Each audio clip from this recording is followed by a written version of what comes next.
తిరిగి BCN news కి స్వాగతం. ఎన్నికల హామీల అమల్లో ముఖ్యమంత్రి చంద్రబాబు విఫలమయ్యారని అనంతపురం జిల్లా రాప్తాడు మాజీ ఎమ్మెల్యే వైసీపీ సమన్వయకర్త తోపుదుర్తి ప్రకాష్ రెడ్డి విమర్శించారు. అనంతపురంలోని వైసీపీ కార్యాలయంలో ఏర్పాటు చేసిన మీడియా సమావేశంలో కూటమి సర్కార్ 100 రోజుల పాలనపై ధ్వజమెత్తారు. హామీలు అమలు చేయకుండా వంచన చేసినందుకు ప్రజలు ఎక్కడ నిలదీస్తారోనని దాని నుంచి దృష్టి మళ్లించేందుకు కూటమి నేతలు, ప్రజా ప్రతినిధులు తిరుమల తిరుపతి శ్రీవారి లడ్డూ ప్రసాదం నాణ్యతపై దుష్ప్రచారం ప్రారంభించారని అన్నారు. తిరుమల పవిత్రతను, భక్తుల మనోభావాలు దెబ్బతీసేలా రాజకీయం చేస్తున్న చంద్రబాబుకు ప్రజలే తగిన బుద్ధి చెబుతారని అన్నారు. లడ్డూ తయారీలో జంతువుల కొవ్వు ఉందని దుష్ప్రచారానికి తెరలేపేందున దీనిపై సిట్టింగ్ జడ్జి సీబీఐతో సమగ్ర విచారణ చేయించాలని డిమాండ్ చేశారు. ఇచ్చిన హామీని అమలు చేయకుండా తప్పుదారి పట్టించేందుకే ఇలాంటి ప్రచారానికి తెగబడ్డారని ఆరోపించారు. ఇంత ఘోరమైనటువంటి పరిపాలన, శాడిస్ట్ పాలన, మరి ఇటువంటి పరిస్థితిని ప్రజలందరూ కూడా గమనించి చంద్రబాబు మాకు వద్దనేటువంటి పరిస్థితి 100 రోజులకే తెచ్చుకున్నారు. కాబట్టి ప్రజల దృష్టిని మరలించాలనేసి ఈరోజు ఆయన ఒక పెద్ద పాపానికి ఒడిగట్టారు. మరి జూలై 12న చంద్రబాబు నాయుడు గారి ప్రభుత్వంలో తిరుమల తిరుపతి దేవస్థానానికి ఒక నెయ్యి ట్యాంకరు వచ్చింది సదరు సంస్థ నుంచి. దాన్ని రిజెక్ట్ చేశారు. రిజెక్ట్ చేసిన తర్వాత 17వ తేదీన ఎన్డీడీబీకి, నేషనల్ డైరీ డెవలప్మెంట్ బోర్డుకి దాని శాంపుల్ పంపించారు. అక్కడ నుంచి ఒక వారం 10 రోజులు అది టోటలీ రిజెక్టెడ్ శాంపుల్ అని వచ్చింది. అట్లా సంవత్సరానికి 15-16 ట్యాంకర్లు ఆ విధంగా ఒక టర్మ్లో 15-16 ట్యాంకర్లు ఆ విధంగా రిజెక్ట్ అవుతూ ఉంటాయి. అంటే టీటీడీలో రిజెక్ట్ అయిన శాంపుల్ని వాడరు అనేది చంద్రబాబు నాయుడు గారికి తెలుసు. ఆయన హయాంలోనూ దాదాపుగా 14-15 ట్యాంకర్లు రిజెక్ట్ అయ్యాయి. జగనన్న హయాంలో కూడా 17-18 ట్యాంకర్లు రిజెక్ట్ అయ్యాయి. మరి జూలై 17న జరిగితే మరి ఇంతవరకు నిద్రపోతా ఉన్నారా చంద్రబాబు నాయుడు గారు? ఈరోజు 100 రోజుల పరిపాలన పైన చర్చ లేవనెత్తేటువంటి పరిస్థితి ఉండడం వల్ల ఈ రాష్ట్రానికి ఆయన తీసుకొచ్చింది ఏం లేదు, ఆయన చెప్పుకొచ్చిన వాటిలో తీర్చింది ఏం లేదు. కాబట్టి ఈరోజు అక్కడ ఒక వెజిటబుల్ ఫ్యాట్ అంటే వనస్పతి కూడా మిక్స్ అయ్యి ఉంది అనేటువంటి ఒక అభిప్రాయాన్ని సంబంధించినటువంటి అధికారి వ్యక్తం చేస్తే దాన్ని తీసుకొని ఇది జంతువులకు సంబంధించినటువంటి ఎనిమల్ ఫ్యాట్, జంతువుల కొవ్వు అందులో మిక్స్ చేసి ఆ నెయ్యిని టీటీడీకి సప్లై చేయడం జరుగుతుందని ఒక డైరీ మీద ఆరోపణలు చేశాం. తమిళనాడుకు సంబంధించిన డైరీ మీద ఆరోపణలు. దీన్ని రాజకీయం చేస్తూ జగన్మోహన్ రెడ్డి గారి హయాంలో టీటీడీలో లడ్డూ తయారీకి ఉపయోగించే నెయ్యిలో జంతువుల కొవ్వు ఉంది, ఎనిమల్ ఫ్యాట్ ఉంది అనేటువంటి ప్రచారానికి తెరలేపారు. అంటే ముఖ్యమంత్రిగా ఉన్నది తానే, దాన్ని విచారణకు ఆదేశించాల్సింది కూడా తానే. దాన్ని కరెక్ట్గా జరిగిందా లేదా అనేసి సంబంధించినటువంటి శాఖ అధికారుల నుంచి నివేదిక రాకుండానే ఒక అక్కడ ఈవో మాత్రము అది వెజిటబుల్ ఫ్యాట్ అంటాడు, ఈయన పార్టీకి సంబంధించిన వాళ్ళు మాత్రము దాన్ని ఎనిమల్ ఫ్యాట్ అంటారు. అంటే తిరుపతి లడ్డు యొక్క ప్రాశస్తాన్ని కూడా తగ్గించేటువంటి కార్యక్రమం ఈరోజు ముల్లోకాలని వెళ్ళేటువంటి ఆ వెంకటేశ్వర స్వామి యొక్క ఆయన యొక్క విశిష్టతను కూడా, ఆ పవిత్రతను కూడా తగ్గించేటువంటి కార్యక్రమం. అంటే ఎంత స్థాయికి దిగజారుతా ఉన్నారు రాజకీయంలో, జగన్మోహన్ రెడ్డి గారిని ఎదుర్కొనలేక ఎంత స్థాయికి దిగజారుతా ఉన్నారు అనేటువంటి పరిస్థితి గమనించాలా. వైఎస్ఆర్ కాంగ్రెస్ పార్టీ హైకోర్టులో అప్పీల్ చేయడం జరిగింది, పిల్ వేయడం జరిగింది. దీనిపైన నిష్పక్షపాతంగా సిబిఐ విచారణ జరగాల లేదా సిట్టింగ్ జడ్జితో విచారణ జరిపించాలనేసి ప్రజలందరూ కూడా గమనించాలని కోరుతా ఉన్నాం. అంటే చంద్రబాబు నాయుడు గారు ఆయన 100 రోజుల పాలన గమనించి మనం లిట్మస్ టెస్ట్గా భావిస్తే రాబోయే కాలంలో ఆయన ప్రజలకు ఏం చేయరు.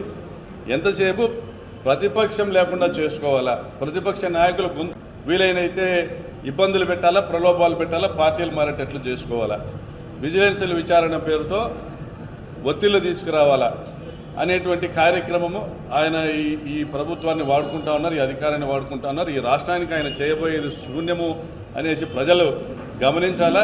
వెంకటరమణ స్వామి పైననే ఆరోపణలు చేసేటువంటి చంద్రబాబు నాయుడు తప్పనిసరిగా పుటగతలు లేకుండా పోతారు. అల్లూరు జిల్లా మారేడుమిల్లి విహారయాత్రలో విషాదం చోటు చేసుకుంది. జలతరంగిణి జలపాతం వద్ద 5గురు విద్యార్థులు గల్లంతయ్యారు. కొండ ప్రాంతాల్లోని వాగు ఒక్కసారిగా ఉధృతంగా రావడంతో జలపాతం వద్ద ఉన్న విద్యార్థులు గల్లంతయ్యారు. గల్లంతైన వారిలో 4 యువతులు, 1 యువకుడు ఉన్నారు. 2 యువతులను స్థానికులు రక్షించి వారిని ఆసుపత్రికి తరలించారు.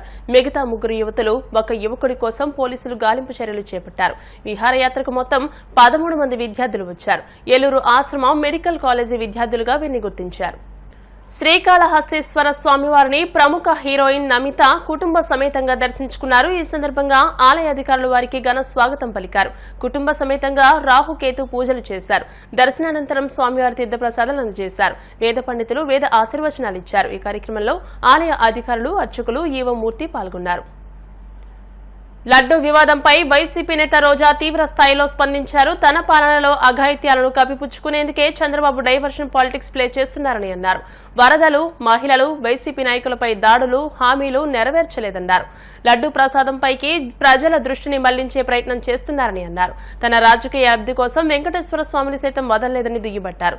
చంద్రబాబు ఆరోపణలు సమంజసం కాదని ఆమె ఓ వీడియో ద్వారా సందేశాన్నిచ్చారు. తన 100 రోజుల పరిపాలనలో వరదలు, ఆడపిల్లల మీద రేపులు, వైఎస్ఆర్సీపీ వాళ్ళని మర్డర్ చేయటం, నరికి చంపటం, వాళ్ళ మీద తప్పుడు కేసులు పెట్టి ప్రజలకు ఇచ్చిన ఏ హామీ నెరవేర్చలేదు. కాబట్టి ప్రజల్లో తనకొస్తున్న చెడ్డ పేరుని డైవర్ట్ చేయడానికి డైవర్షన్ పాలిటిక్స్ లో ఈ రోజు వెంకటేశ్వర స్వామిని కూడా చంద్రబాబు నాయుడు గారు వదలలేదనేది మనకు స్పష్టంగా కనిపిస్తోంది.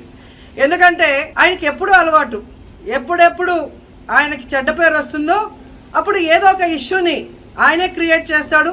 దాన్ని తన వర్గీయులతో పబ్లిసిటీ చేయటం, దాని మీద డిస్కషన్లు చేసి ఎదుటి వాళ్ళ మీద నిందలు వేయటం ఆయనకు అలవాటే.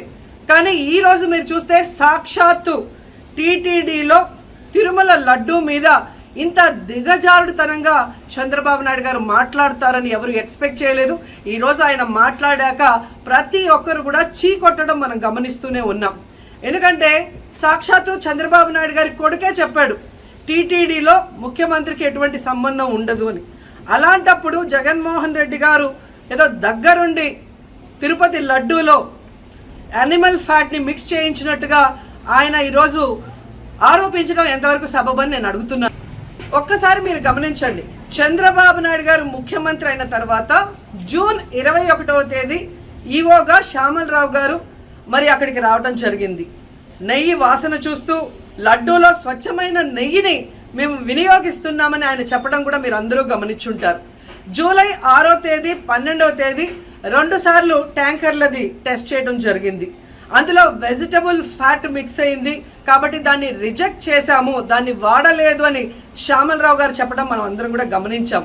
అలాంటిది 2 నెలల తర్వాత ఇప్పుడు చంద్రబాబు నాయుడు టీటీడీకి సంబంధించిన దాన్ని టీడీపీ ఆఫీసులో ప్రెస్ మీట్ పెట్టి ఇలా యానిమల్ ఫ్యాట్ కలిసింది అని ఒక నింద వేసినప్పుడు దాన్ని సమర్థిస్తూ మళ్ళీ శ్యామలరావు గారితో ప్రెషర్ పెట్టి ప్రెస్ మీట్ పెట్టించి ఎలా మాట్లాడిచ్చారో మీ అందరూ కూడా గమనించారు. ఈరోజు ఇంతమంది గొప్ప గొప్ప వాళ్ళు తిరుమలకు పోయి లడ్డు తిన్నా జరగని తప్పు వాళ్ళ పర్చేస్ కమిటీలో ఉన్న వాళ్ళు జనసేన పార్టీ, తెలుగుదేశం పార్టీలో చేరిన వాళ్ళని మాట్లాడకుండా కేవలం జగన్ గారిని టార్గెట్ చేసి మాట్లాడటం చూస్తే రాజకీయ లబ్ధి కోసం తిరుమల పవిత్రను భ్రష్టు పట్టిస్తూ ఈరోజు చంద్రబాబు నాయుడు చేస్తున్న నీచ నికృష్ట రాజకీయాలు అందరూ కూడా గమనించి ఆ చంద్రబాబు నాయుడికి బుద్ధి చెప్పమని కోరుకుంటున్నా. ఇక ఫైనల్గా ప్రాయశ్చిత్త దీక్ష చేస్తున్నానని పవన్ కళ్యాణ్ అంటున్నారు. ప్రాయశ్చిత్త దీక్ష ఎవరు చేస్తారు?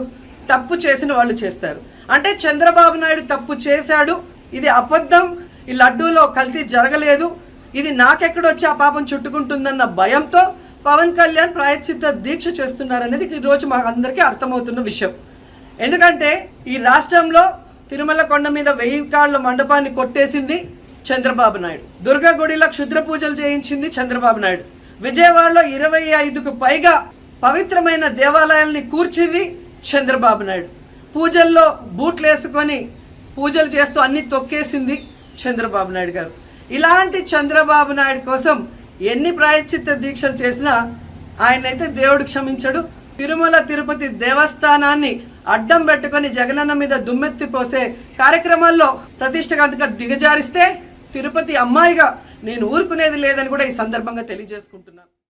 వార్తలు ముగించే ముందు ముఖ్యాంశాలు మరోసారి. ముంపు గ్రామాలకు ఎలాంటి ఇబ్బందులు రాకుండా చూస్తాం, రైతులకు హామీ ఇచ్చిన మంత్రి పయ్యావుల కేశవ్.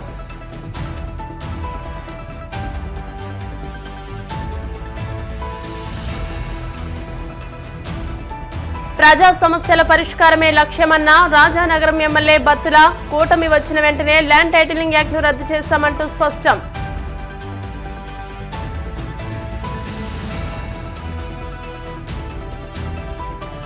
అల్లూరు జిల్లా మారేడుమిల్లిలో విషాదం, జలతరంగిణి జలపాతం వద్ద విద్యార్థుల గల్లంతు.